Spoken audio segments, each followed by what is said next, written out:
What's going on? It's Chris Boy Marino. Welcome to another video. So, kayo ba malapit na ang sampa at meron pa kayong mga documents na kailangan nyong ipa-COP o kailangan nyo na itong ipa-expedite? Usapan natin ang mga requirements ng expedite na COP and we're starting right now.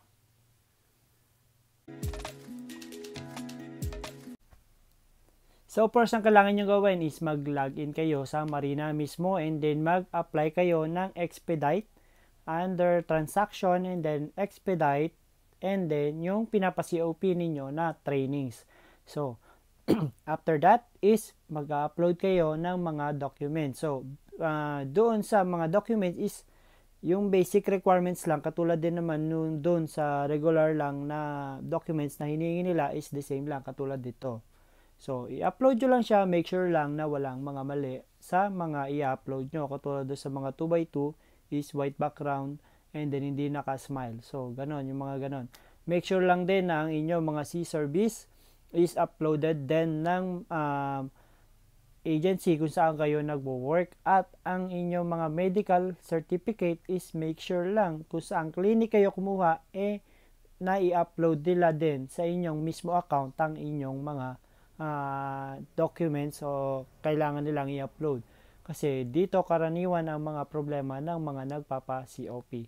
So, after that, kung alam nyo naman na wala nang mali sa inyong in-upload na documents is make sure lang na dala nyo rin itong apat na basic requirements sa mga nagpapa-expedite. So, ang una is ang inyong flight details, ang inyong OEC, ang inyong kontrata, at ang letter of request na magagaling mismo sa inyong mga agency para kayo ay mag-grant na mapa-COP nyo na mabilis ang inyong mga training. So, after that, dala ninyo yung mga documents na ito o yung 4 basic requirements na yan, dala nyo sa inyo, tsaka yung mga ibang mga documents nyo is pwede na kayo pumunta sa Marina.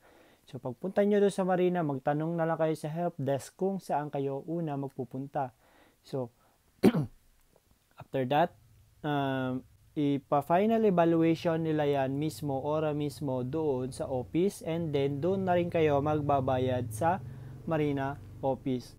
Or, after nyo, pagka na-final evaluation na nila yan kasi may marireceive kayong text galing sa Marina na pwede nyo nang bayaran. So, pwede kayo magbayad via 7-Eleven o yung mga malapit na 7-Eleven dun sa Marina office and then meron din naman silang bayad center mismo sa pinakababa nila sa underground, so pwede rin kayo magbayad doon.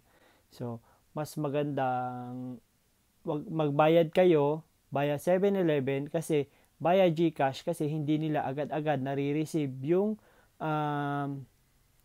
payment. So, baka tumagal kayo doon. So, mas maganda kasi, ora mismo, pag nagbayad kayo ng 7-Eleven, ora mismo, marireceive nila yung payment. So, doon, pwede na nila i-signatory validation ng inyong mga pinapa-COP. So, mas maganda magbayad kayo doon, huwag kayo magbayad ng GCash. So, uulitin ko lang, ipa-flash ko dito sa screen yung basic requirements na kailangan ninyong dalhin. So, itong apat na ito. Yan. Bago kayo pumunta sa Marina office.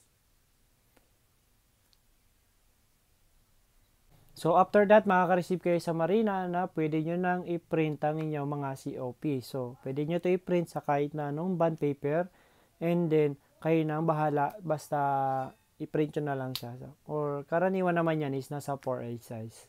So, ganun lang kadali magpa-expedite ng inyong mga training. So, if you like this video, don't forget to like and subscribe and thank you for watching. I'll see you next time. Ciao!